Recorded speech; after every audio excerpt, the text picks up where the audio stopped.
오늘 아브라함의 모습을 통해서 우리는 인간이 이렇게 연약한 존재이구나 하는 것을 발견하게 됩니다. 하나님께서 아브라함에게 약속하신 것은 두 가지였어요. 땅과 자손이었습니다. 그런데 가나안 땅에 들어온 지 10년이 되었는데도 보이는 것이 아무것도 없었어요. 그래서 아브라함이 취한 태도가 뭐냐면 당대의 관습을 쫓아 사람의 판단으로 자기에게 하나님이 약속한 것을 해결하고자 했습니다.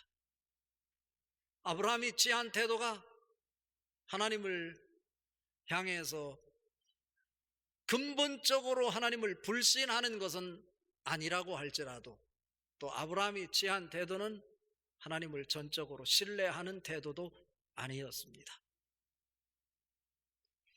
아브라함이 취한 이 태도, 자기 나이가 이제 89세, 90이 가까워오고 있고 또 사라의 나이도 많아져서 여자로서 아이를 생산할 만한 능력이 없어져 가고 있는 그런 상황 속에서 사라의 몸종이었던 하갈을 통해서 아브라함이 86세 되었을 때 이스마엘이 탄생됩니다. 저는 이 모습을 보면서 우리들의 모습을 보는 듯 합니다. 하나님을 믿는다고 하면서도 여전히 하나님을 전적으로 신뢰하고 하나님의 뜻이 무엇인지를 묻는 모습보다는 사람의 생각으로, 사람의 방식으로 하나님의 뜻을 이룬다고 합리화하고 살아가는 것이 우리들의 모습이 아닌가 싶기도 합니다. 아브라함의 이 태도를 보면서 저는 적어도 하나님의 사람이라면 인간의 판단으로 당대의 관습을 쫓아 그 일을 이루려고 하더라도 그 일을 하기 전에 하나님에게 정말로 하나님의 뜻은 무엇인지 하나님에게 물어봤어야 되지 않았을까? 이런 생각을 해봅니다. 저는 오늘 아브라함에게 배신을 당하고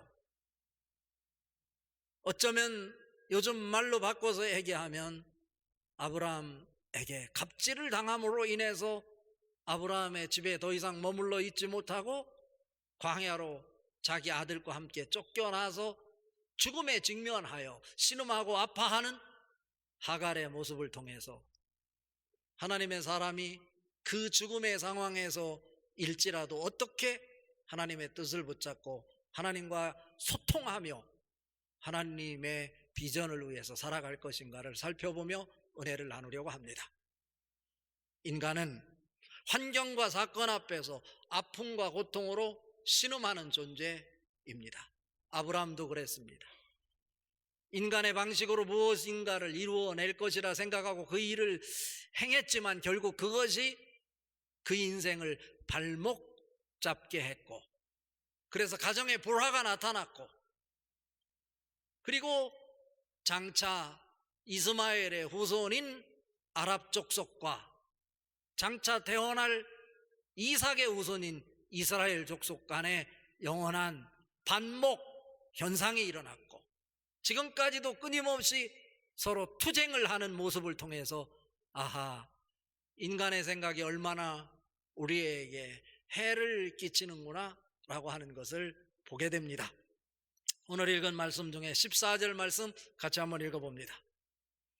아브라함이 아침에 일찍 일어나 떡과 물 한 가죽 부대를 가져다가 하갈의 어깨에 메어주고 그 아이를 데리고 가게 하니 하갈이 나가서 부엘세바 광야에서 방황하더니, 아브라함과 사라는 나이가 들어가면서 하나님께서 약속한 것, 우리를 통해서는 이루어지기가 어려울 것 같습니다. 그러니 하나님은 다른 사람을 통해서 아브라함의 후손을 만드시려나 봅니다. 하갈을 통해서 그 일을 이루도록 합시다 하고 아브라함과 사라가 합의를 한 것입니다. 그래서 태어난 자가 이스마엘이었어요. 이 성경을 바라볼 때요, 아브라함이 99세가 되었을 때 하나님의 약속에 따라 할례를 받게 돼요. 이때 이스마엘의 나이가 13살이었어요. 그렇다면 아직 이삭이 태어나기 1년 전인 것이죠. 아브라함이 인간의 생각으로 하나님의 뜻을 이루어 보려고 하나님을 전적으로 신뢰하지 못한 채 당시의 풍습에 따라 몸종을 통해서 후손을 만들어내려고 했던 그때로부터 이 할례 사건이 있기까지, 그러니까 약 14년 동안 어떤 일이 벌어졌습니까?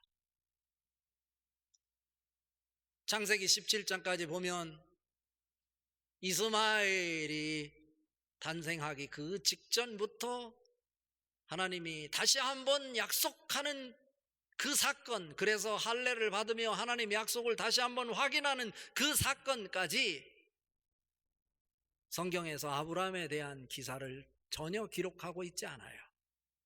이런 면을 볼 때 그 기간은 아브라함에게 있어서 영적 침체기였었다라고 판단이 됩니다. 오늘 읽은 14절에 보니까 아브라함이 자기 집에 있는 하갈 그리고 이스마엘 가정의 불화로 인해서 그 문제를 해결하기 위해서 하갈을 집에서 내보내기로 합니다.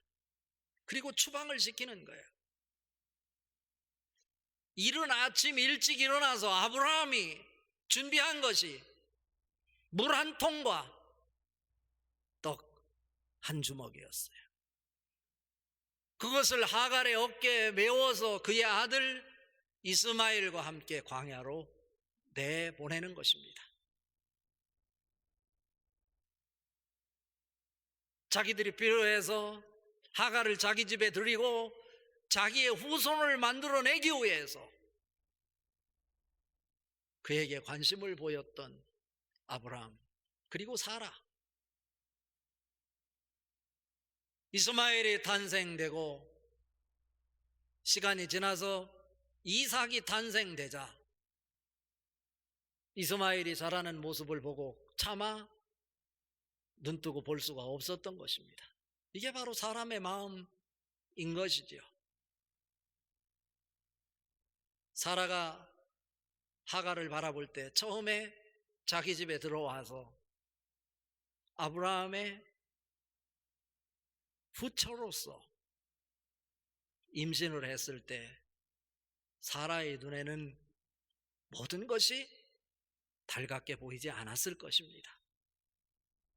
처음에는 아브라함과 상의를 해서 당신의 후손을 이어가기 위해서는 어쩔 수 없는 일 아니냐 하고 하갈이 필요해서 하갈을 자기 집으로 불러들여 아브라함의 아내로 살아가게 했습니다. 그런데 배가 불러오는 모습을 보니 그가 취하는 태도도 사라의 몸종이었다면 사라에게 어떤 태도를 취했겠어요? 아마 주인에게 함부로 대하지 않았을 거예요. 그렇지만 하나하나 취하는 태도가 사라의 눈에는 못마땅하게 보였을 수도 있는 것이죠. 이 부분에 대해서 창세기 16장 5절에 보면 그가 자기의 임신함을 알고 나를 멸시하니 라고 사라가 이야기하는 거예요. 하갈이 무슨 자기의 주인인 사라를 멸시했겠어요? 이것은 사라의 느낌인 것이죠. 그래서 하갈이 집을 나가서 광야에서 방황하는 것도 또 사라가 학대하여 사라 앞에서 하갈이 도망하였다라고 성경은 기록하고 있습니다. 아무튼 그가 배에 임신을 하고 그 사라가 멸시해서 광야로 추방을 당해서 광야에서 신음하고 아파하고 있을 때 억울해서 눈에서 눈물을 흘리며 마음 아파하고 있을 때 하나님께서 하갈을 찾아갔어요.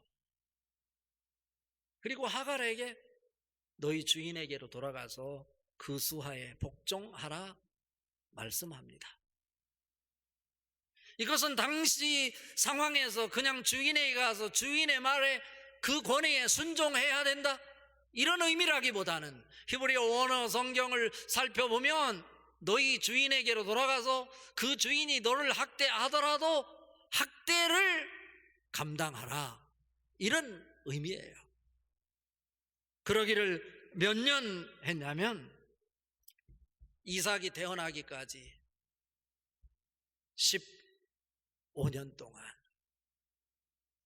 그는 모든 학대, 아픔을 참아내며 사라의 밑에서 사라를 수종 들면서 살아왔습니다. 오늘 읽은 창세기 21장 10절에 보면 무슨 말씀이 있냐면 이들은 내 아들 이삭과 함께 기업을 얻지 못하리라 하므로 상속의 문제 때문에 그 이스마엘과 하갈을 자기 집에서 쫓아내게 되는 거예요. 하갈과 이스마엘 입장에서 당시의 상황을 한번 생각해 보십시오. 아브라함의 아들을 낳아준 자가 하갈이에요. 자기들이 필요해서 하갈을 자기 집에 들어와서 아브라함의 아내로 살아달라고 부탁할 때는 언제고, 자기가 감히 생각하지도 못했던 이삭이 아브라함을 통해서 자기 몸을 통해서 태어나게 되니 더 이상 이스마엘은 자기들의 생각으로 판단하고 자기들이 결정한 일이었지만 그것을 용납할 수가 없었던 거예요. 힘이 있는 사람이 힘이 없는 사람을 향해서 자기 마음대로 조종하고 강요하는 것, 갑질이라고 합니다. 근데 오늘 본문 말씀에 아브라함과 사라가 하갈과 이스마엘을 자기 집에서 내쫓는 것, 갑질 아닐까요? 내쫓으면서도 아침 일찍, 뭐가 그렇게 중요한 일이라고. 물 한 통, 떡 한 덩이 준비해서 내보내는 것은 광야에 가서 죽으라는 얘기 아닐까요? 너희들이 죽어야 우리 가정이 행복할 수 있겠다 라고 하는 모습인 거예요. 아브라함은 부자예요. 종들도 많았어요. 정말 그들을 자기 집에서 내보내려면 미안한 마음도 있었지만 떡도 한 덩이가 아니고 적어도 한 달 정도 먹을 양식을 준비하고 물도 10통 정도는 준비해서 종들과 함께 낙타를 몇 마리 함께 보내는 것이 예의가 아니었을까요? 그런 것이 전혀 보이지 않고 그냥 물 한 통, 떡 한 덩이 하갈의 어깨에 짊어지고 내쫓아 보내는 거예요. 하갈의 입장에서 얼마나 억울했을까요? 눈에서 피눈물이 나는 거예요. 피눈물이 나는 거예요. 내가 언제 아브라함의 아내가 된다고 했던가? 자기들이 필요해서 자기를 아브라함의 아내로 삼아놓고 그래서 아기를 낳고 그래서 내가 알도리 다 했는데 이제 와서 나를 이렇게 헌신짝처럼 내버려. 너무나 분한 거예요. 광야에 가서 너무나 억울하고 분해서 엉엉 우는데 그 울음소리가 나지 않아요. 이스마엘은 더 이상 필요 없다고 이삭을 취하고 이스마엘을 내보냈던 아브라함. 그래서 하갈은 무엇으로 표현할 수 없고 누구에게 말할 수도 없어서 가슴을 치며 통곡을 하고 광야에서 죽어가고 있는 것입니다. 자기 남편으로부터 버림을 받고 아브라함의 가정에서 쫓겨나서 광야에서 자기 아들이 죽어가는 것을 참아 볼 수 없어 통곡하는 하갈의 마음과 동일한 것 아닐까요? 하갈이 그렇게 아픔을 당했으니 아브라함 너도 이삭을 나에게 바쳐라. 그래서 그 아픔을 하나님은 아브라함에게도 느끼게 하는 것입니다. 하갈이 광야에 쫓겨가서 억울함 속에 신음하고 아파하고 통곡을 하고 있어요. 어떻게 통곡을 하나요? 우리는 억울하고 누명을 썼을 때 자기 아들을 꼭 부둥켜 안고 우리 차라리 죽자. 세상에서 살아서 뭐하나? 이런 것이 보통 모습인데 오늘 성경에서 하갈과 이스마엘은 그런 모습을 보이지 않아요. 자기 아들을 관목나무라고 하는 것은 이런 그늘을 만들어낼 수 없는 가시 엉겅퀴 같은 엉성한 나무 그 밑에 이스마엘을 눕혀놓고 자기는 거리를 두고 저쪽에 가서 하나님 앞에 통곡하는 거예요. 어쩌면 하갈과 이스마엘은 광야에서 이렇게 죽어가야만 했던 존재인지도 모르겠습니다. 근데 오늘 읽은 말씀 17절 18절 말씀을 보면서 하갈이 놀라운 사실 하나를 보게 되는 거예요. 바로 여기에 소통이라고 하는 단어가 만들어집니다. 17절 18절 같이 한번 읽어봅니다. 하나님이 그 어린 아이의 소리를 들으셨으므로 하나님의 사자가 하늘에서부터 하갈을 불러 이르시되 하갈아 무슨 일이냐 두려워하지 말라. 하나님이 저기 있는 아이의 소리를 들으셨나니 일어나 아이를 일으켜 내 손으로 붙들라. 그가 큰 민족을 이루게 하리라 하시니라. 이스마엘을 관목나무 아래 뉘어놓고 자기는 멀찌감치서 아들이 보일 정도의 그곳에서 눈에서 피눈물을 흘리며 가슴을 치며 통곡을 하고 있는 것입니다. 이스마엘, 히브리어의 뜻은 뭐냐면 하나님이 들으셨다라는 뜻이에요. 이름 뜻은 곧 사무엘의 이름과 똑같아요. 한나가 하나님 앞에 간절히 기도해서 이스라엘을 세울 새로운 선지자로 사무엘을 세웠는데 사무엘이라고 하는 이름 뜻 하나님이 들으셨다 라고 하는 거예요. 하갈과 이스마엘이 죽음 앞에서 신음하고 있었던 그곳이 부엘세바 광야라고 말합니다. 부엘세바는 히브리어로 맹세의 우물, 7개의 우물이라는 뜻이에요. 우물이 그들 곁에 놓여 있는데도 불구하고 그들이 육신의 눈에 어두워서 우물을 발견하지 못하고 물이 없어서 아들과 같이 죽어가고 있는 거예요. 그런데 하나님께서 하갈을 찾아오셔서 하갈의 눈을 밝혀주시니 우물이 보였습니다. 우물을 발견하고 그 생수를 마심으로 자기도 살고 자기 아들도 살아 큰 민족을 이루는 역사의 중심에 서도록 만들어주셨어요. 그 하나님이 여러분의 하나님이십니다.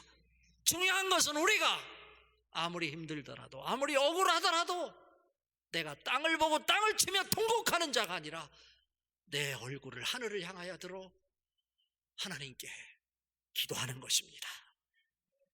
요한복음 16장 24절 지금까지는 너희가 내 이름으로 아무것도 구하지 아니하였으나 구하라 그러면 받으리니 너희 기쁨이 충만하리라 말씀하고 있습니다.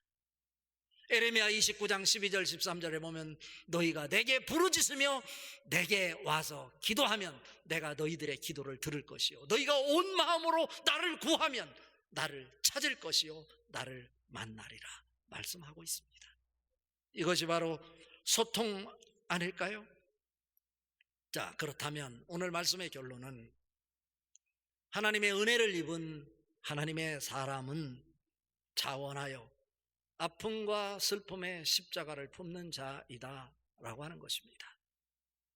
하갈이 광야에서 갑질을 당하고 고통당하고 아파하고 신음하고 있을 때 하나님이 자기를 외면하지 않고 자기에게 찾아오셔서 눈을 밝혀주시고 그래서 새로운 삶의 길을 열어주셨다. 그 은혜를 입었다면 그는 이제부터는 자기와 같이 어려움에 처한 그 사람들 외면하지 않고 그들을 찾아가 그들을 위로하고 그들이 일어설 수 있도록 하는 일, 그것이 하나님이 원하심이었다라고 하는 것을 보게 된 것이죠.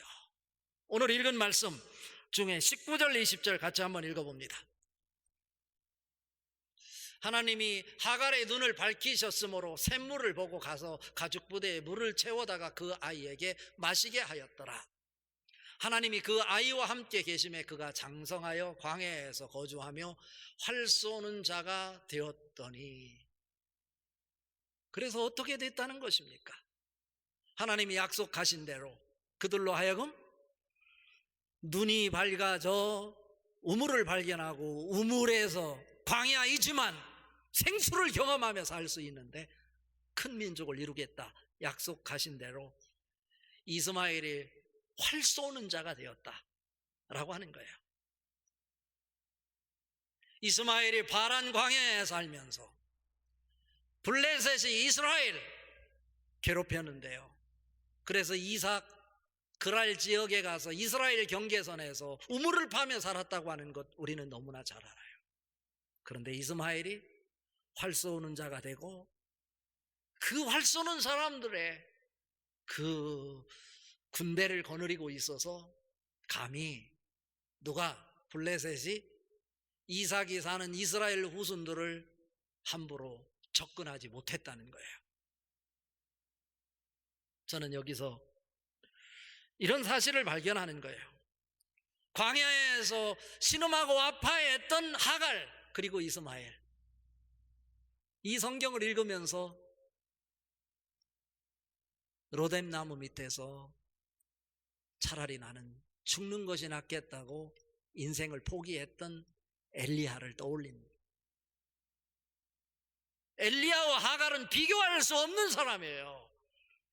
엘리야는 하나님의 사람이에요. 불의 사자예요.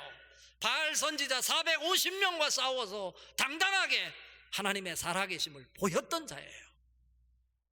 그런데 그가 이세벨의 위협 앞에 그는 도망가서 부엘사바에서 하룻길을 더 가는 광야, 바란 광야에 들어가 로뎀나무 밑에서 차라리 죽는 것이 낫겠다고 인생을 포기했던 자예요.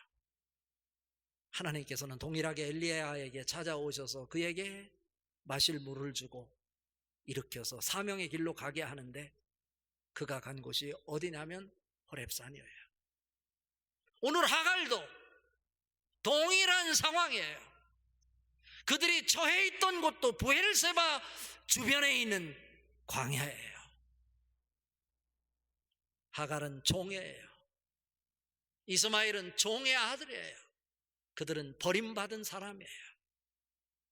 그런데 구약 성경에 선지자를 대표하는 엘리야와 이 하갈을 동일한 인물로 취급해 주시고 하갈에게 찾아오셔서 그 아들을 통해 큰 민족을 이루게 하시는 하나님이시다라고 하는 거죠. 이삭은 아내를 얻기 위해서 자기 고향에 가서 하나님의 사람을 리브가를 데리고 와요. 그러나 오늘 누구는 하갈은 애굽 땅에서 이스마엘을 위해서 아내를 얻어주어요. 그러다 보니 하나님 말씀을 가까이 할 수 없었던 거예요. 유대인이 될 수 없었던 거예요. 이것이 바로 이삭과 이스마엘의 후손이 원수가 될 수밖에 없었던 출발점인 거예요. 스리랑카의 아시아 신학자 가운데 피어리스라는 신학자는 이 상황과 연관해서 무엇을 얘기하냐면 강요된 가난과 자발적 가난을 얘기합니다. 하나님의 은혜를 입은 사람은 아파하고 신음하는 사람들 외면할 것이 아니라 스스로 자발적으로 그곳에 가서 그들을 살려내고 그들에게 기쁨을 안겨주는 십자가 운동에 동참해야 된다고요. 여러분도 바로 그런 사람이 되어야 되지 않겠습니까? 무엇을 통해서? 하나님과 소통을 통해서 하나님 마음을 읽어낼 때 우리는 십자가를 품을 수 있는 것입니다. 그 은혜가 여러분에게 넘쳐나시기를 주님의 이름으로 축복합니다.